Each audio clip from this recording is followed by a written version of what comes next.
Some encounters change everything. There are moments when time seems to stop, when your gaze locks onto someone and your heart recognizes something that reason has not yet grasped. No matter the distance, the obstacles, or the passing of time, when destiny calls, there's a silent force drawing two souls together. It isn't mere chance, it isn't luck. It's as if a forgotten story rises to the surface, carrying with it the echo of something eternal. There is something deeper than fleeting passion, the true love that emerges when you're ready to acknowledge it, even if only subconsciously. This script invites you to dive into that profound call, where the invisible threads of the unconscious weave together, paths of reunion, transformation, and surrender. Get ready for a journey in which love is more than just a feeling. It is destiny. It's a mirror. It's an awakening.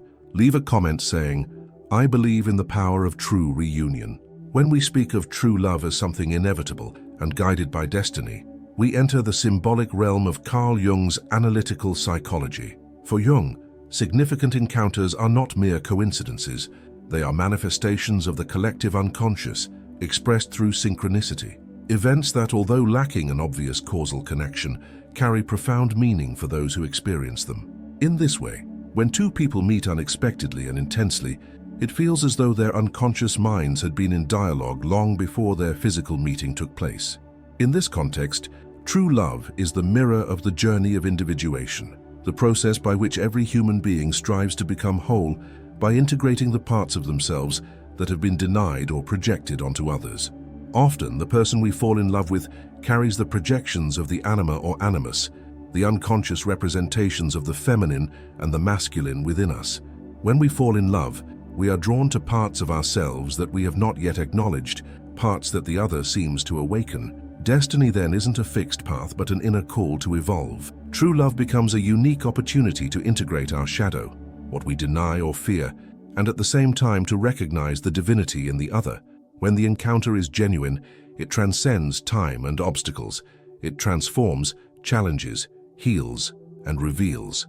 This video will explore precisely that deep dimension of love, a realm where the meeting of two souls is also an inner reunion, a reflection of the archetypal journey we are all destined to undertake. There are moments in life when everything seems orchestrated by something greater, a simple coincidence, a glance in the midst of a crowd, a conversation that appears out of nowhere, and suddenly everything changes. For Carl Jung, these experiences aren't merely accidents. He called them synchronicities, events that connect not through simple cause and effect, but by a shared, deep meaning. It is in that invisible space between our inner world and the outer that destiny begins to reveal itself. True love, when guided by this profound call, doesn't appear as a logical choice but as an inevitable occurrence. When two souls meet in synchronicity, it is as though something deep within them is answering an ancient call. Jung believed that the collective unconscious, a reservoir of images and archetypal experiences common to all humanity, manifests these connections through living symbols. In this context, love stands out as one of the most potent symbols. It calls out, it awakens, it transforms. Encounters destined by fate often carry an undeniable sense of recognition. It is not uncommon for someone who has experienced it to say, "I felt as if I already knew that person," or "It was more like a reunion than a first meeting." Synchronicity acts as a bridge between worlds, linking external events with the inner movements of the soul. It is when the outer world responds to our inner world that destiny begins to manifest clearly. These transformative encounters frequently occur during transitional moments, when one phase of life is coming to an end and another is on the horizon, amid loss, rupture, pain, or emptiness. It is in these spaces of silence and vulnerability that the unconscious moves most powerfully, guiding us to where we need to be. Destiny is neither rigid nor inflexible. It is symbolic, fluid, yet determined to place us before experiences that lead to wholeness. True love, as an expression of destiny, defies both time and obstacles. No matter how many years pass or how much life changes, it remains as an invisible thread that gently draws the soul toward the other. Because when it comes to love, destiny isn't about possession or control. It's about reunion, about recognizing in the other something we were missing but couldn't quite name, a reflection of our deepest essence. Jung also shows us that life is made up of symbols and that the unconscious speaks through them. The person we fall deeply in love with often carries an archetypal symbol, that awakens something forgotten or hidden within us. Thus, the encounter is not merely between two bodies or two stories, but between two psychic universes that have silently called out to each other for a long time. It is the return of a primordial image, perhaps from past lives, or from the deeper layers of the psyche that extend beyond this existence. When destiny calls, it doesn't shout, it whispers. It appears in subtle signs, persistent coincidences, déjà vu experiences, and strong intuitions. That person might appear in your dreams, in recurring thoughts, or even through a song playing at just the right moment. This isn't magic. It is an alignment between what is happening within us and what the world begins to mirror. In this context, true love is the answer to a question we hadn't even consciously asked. It takes sensitivity to hear that call. Often the ego, the conscious part of our psyche, tries to resist, rationalize, or ignore it. After all, destiny doesn't always follow the easiest route. It challenges, destabilizes, and pulls us out of our comfort zone. Yet it also opens doors to self-knowledge and profound healing. The encounter that transforms is also the one that heals. True love arising from destiny does not come solely to fill an emotional void. It comes to fulfill a greater purpose, to awaken the truest part of who we are. It puts us back on the soul's path where time no longer matters and the truth of our feelings becomes our only guide. What we often call passion is merely the beginning of a profound process of self-discovery. The intensity we feel for someone is not only related to that person's qualities, but also to what they represent within us. For Carl Jung, this phenomenon is known as projection, a psychic mechanism by which we cast unconscious aspects of our own soul onto another. When we fall in love, we are in reality reuniting with parts of ourselves that had been forgotten or repressed, now reflected in the other. Projection can be both enchanting and devastating. It leads us to idealize, to see our partner as someone almost mythical, perfect, tailor-made to complete us. This sense of completeness is seductive and often irresistible, yet over time, the projected images begin to dissolve, unveiling the real human being behind the mirror. This is the turning point, when true love can start to grow, provided we recognize what has always been ours. Jung introduced the concepts of anima and animus to describe these inner images we project onto others. The anima represents the feminine within a man, and the animus the masculine within a woman. These figures are not merely psychological archetypes. They shape our expectations, fantasies, and deepest desires in love. When we meet someone who embodies these images, an inner force pulls us with an almost mystical urgency.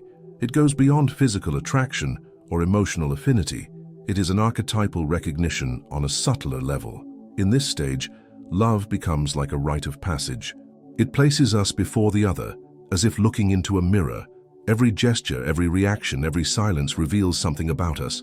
And in that reflection, we begin to see ourselves with greater clarity. What we deeply admire in the other may be a quality we have yet to develop within ourselves, while what irritates or wounds us might be a part of our shadow, the hidden side of our personality that we deny, but which still influences our choices and behaviors. The journey of individuation, a central concept in Jungian psychology, is precisely the process of integrating all these parts. When love is true, it becomes fertile ground for this integration. It draws us out of our center, disrupts our certainties, and forces us to look inward. It is not a comfortable love, but it is a genuine one, unafraid to reveal, to challenge, and to transform. The moment we realize that the image we projected onto the other no longer matches, reality is painful. It is common to feel frustration, disappointment, or even anger. Yet this stage is necessary. The collapse of the projection is the gateway to conscious love. When we stop loving the image we created and begin to love the person standing before us with all their imperfections and mysteries, true love begins to blossom, a love that sees, embraces, and truly recognizes. Such a relationship becomes a space for mutual growth. The other stops being an idealized figure and becomes a true companion on your journey, a partner who walks beside you, not ahead or behind. The relationship transforms into a living laboratory of the soul, where every conflict is an opportunity to deepen self-awareness and expand consciousness. The initial passion, with its potent symbolic power, isn't discarded. It is transmuted into something more solid, more rooted, and truer. Thus, love ceases to be merely a destiny and becomes a path that demands courage, surrender, and above all, the willingness to see the other as they are, and consequently, to see oneself more honestly. Passion does not have to die, it simply changes form. When the projection is integrated, what remains is a deep, conscious, and transformative bond, a love that not only adorns life, but transforms it from its very roots. No profound relationship travels through life without confronting its own abysses. True love isn't made up solely of gentle moments and radiant encounters. It also requires us to traverse the darkest regions of our soul, both our own and that of our partner. It is within this invisible territory, where unhealed pain, unrecognized trauma, and repressed impulses reside, that what Carl Jung called the shadow exists. And it is precisely in the intimacy of meaningful relationships that this shadow finds the space to emerge. The shadow is everything we have been forced to repress in order to adapt to the world. Fears, anger, jealousy, resentments, and desires deemed unacceptable. In a loving relationship, these emotions often arise with unexpected intensity, as the close bond with another renders us more vulnerable and exposed. Yet paradoxically, it is this very bond that offers us the opportunity to see what we would never be able to perceive on our own. The other becomes a mirror, not only for what is beautiful, but also for what is wounded. Conflicts, misunderstandings, jealousy, distrust. These difficult moments are not signs of love's failure, but invitations to awareness. They are occasions when the shadow is revealed so that we may finally understand, embrace, and integrate it. The relationship becomes a symbolic battleground where the ego, with all its certainties and defenses, must give way to something greater, transformation. True love undergoes this trial, and it is not an easy one. When the other hurts or disappoints us, our initial reaction is often one of defense or even attack. Yet if we pause and look deeply, we may find that what bothers us most about the other is precisely what we reject within ourselves. The shadow, when projected onto our partner, can manifest in various forms: control, manipulation, disdain, or silence. Everything that hurts us in some way also reveals something essential. In this process, the relationship becomes a kind of alchemical furnace. It is where the ego is melted down, illusions are burned away, and our most primitive impulses are confronted. But it is also in this fire that love is purified. The love that stands firm against storms is not one that ignores conflicts, but one that dives into them with courage and truth, understanding that loving also means enduring the pain of growth, letting go of idealizations, and accepting imperfection. The journey of the shadow is a personal one, but a relationship can intensify that journey. It brings to the surface what might otherwise go unnoticed on our own. By sharing this journey with someone, we create the opportunity to heal deep wounds. Yet this requires awareness and humility. It means taking responsibility for our own emotions without blaming the other, and viewing moments of crisis as chances for integration. Jung said that what we do not confront in our unconscious returns as destiny. In our relationships, this is evident. We repeat patterns, sabotage ourselves, and attract those who trigger exactly what we fear most. But if we are willing to listen to the lessons these repetitions offer, they transform into gateways. Love stops being a prison and becomes liberation. It stops being a mere fantasy and turns into truth. It is at this point that the bond grows truly strong, not because of shared interests or good times, but because both have journeyed together through chaos. The love that survives the shadow is one that does not idealize but respects, one that does not expect perfection but offers presence, one that does not shy away from conflicts but uses them as a springboard for growth. Thus, the challenges experienced in a relationship are not failures but stages. Every argument, every painful silence, every crisis is an opportunity to access something deeper within ourselves. When we truly see our partner with conscious eyes, love transforms into a healing force. It not only sustains the relationship, it sustains the soul. When love transcends the barriers of desire, projection, and conflict, it enters sacred territory, a space where the connection between two people is no longer merely emotional or physical, but symbolic and archetypal. Jung describes this experience as the convergence of internal polarities, the moment when the anima and animus cease to be mere images projected onto the other and instead become recognized and integrated within oneself. It is the union of opposites, the alchemical marriage of the soul.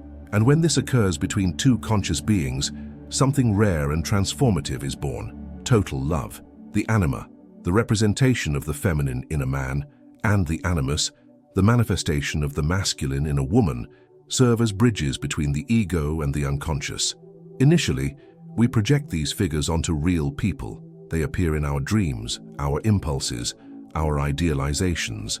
But as we journey through individuation, we begin to see them as living parts of our own psyche. Then the other stops being a mirror of our incompleteness and becomes a true companion, recognized not because we are lacking something, but because we are finally able to see beyond the reflection.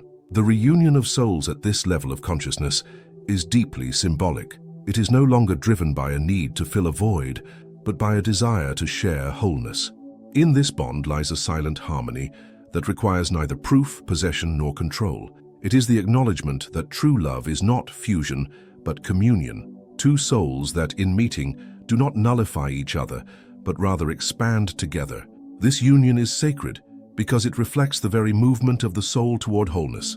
Wholeness isn't about perfection, it's about integration. It is when the inner masculine and feminine coexist in balance that a person can relate to another, not from a place of lack, but from fullness. In this way, love stops being a demand and becomes an offering. Relationships that reach this level transcend everyday life. They become spiritual journeys where your partner is not only a lover, but also a teacher, a mirror, a guide. The relationship turns into a field of symbolic fulfillment, where the dramas of the ego give way to the dialogue of the soul. Love is then experienced as an archetypal phenomenon, a living manifestation of the self, the unifying center of the psyche, the image of the divine within us. This love isn't confined to words or romantic gestures. It lives in the silences that comfort, in the glances that understand, in the presence that supports. It embraces cycles, respects timing, and acknowledges that not every day will be filled with ecstasy, but that beauty can be found even in the routine. It is a love that breathes in tandem with life without suffocating it, one that recognizes freedom as the basis for true surrender. The sacred union also faces its trials. It is not immune to challenges, but meets each one with emotional maturity and a symbolic vision. Every crisis is seen as a new stage in the process of individuation rather than as a threat to the bond. There is trust in the journey and in the mutual commitment to truth, creating an intimacy that is rare, a kind that does not fear the nakedness of the soul. It is important to note that this form of love does not require both individuals to be perfect or enlightened. It simply asks for a willingness to walk the path. The reunion of souls is not a fixed destiny, but a continuous choice, a delicate construction built on listening, empathy, respect, and above all, awareness. The other does not come to save us, but to walk beside us as we save ourselves. This love is never in a hurry. It understands that the time of the soul is not measured by the clock. It blossoms when the moment is right and grows stronger with care. And when at last two people achieve this state of togetherness, they become more than lovers. They become living symbols of a broader reality, where love is not just a feeling, but an expression of the eternal within the human. Throughout this journey, we learn that true love is not merely a meeting between two people, it is a reunion with the forgotten parts of our soul. When destiny calls, it doesn't point outward, but inward. It guides us along paths of synchronicity, reveals our projections, exposes our shadows, and finally invites us to wholeness. True love is not sustained by an ideal, but by consciousness. It flourishes when we have the courage to see the other as they truly are, and even more when we embrace the truth they awaken within us. This is the beauty of the sacred reunion, two souls that do not seek each other out of necessity, but recognize one another through an essential affinity, a love that goes beyond romance to pulse as a path of transformation and self-discovery. If this message resonated with you, if something inside felt that silent call, subscribe to the channel to continue this inner journey. And don't forget, the video currently on screen was chosen to deepen this process even further. Watch it until the end, and let the awareness of true love transform your story as well. Destiny has spoken. Now, it is your soul's turn to respond.